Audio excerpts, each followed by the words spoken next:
And there's this object orbiting Earth. It's on NASA's server. It's estimated 15 tons. They won't mess with it because it makes no sense to mess with it. You don't know what type of self-defense system or mechanism this thing may have. It's estimated to be there for 13,000 years.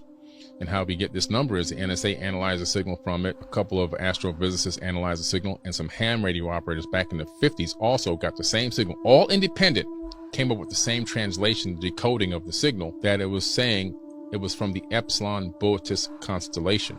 Time magazine picked this up in 1960. Then I saw some reports of it following Sputnik, when Russians sent Sputnik to orbit the moon and come back. And I said, this thing has course correction. Then they discovered that it was in a polar orbit. It had changed course and went into a polar orbit, something we couldn't do until just recent times. In order to create a lot of the megalithic structures that you've seen, like the pyramid complexes and everything else, you need a polar orbit. But this thing has been orbiting in a polar orbit from the 1950s. So I looked into Epsilon Boötis. I'm like, well, let me research this place.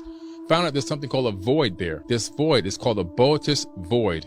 Michio Kaku, the famous theoretical physicist, talking about it. And he said that in that void, it looks like light's being bent around that area. And he says that we think that it's potentially it could be a cloaked advanced civilization. The more I dug into it, I realized that the Black Knight satellite, or this object that's still orbiting our planet right now, I think it's watching us. And I believe that it's using quantum entanglement to transmit everything in real time, what's going on Earth, back to home base at Boötis.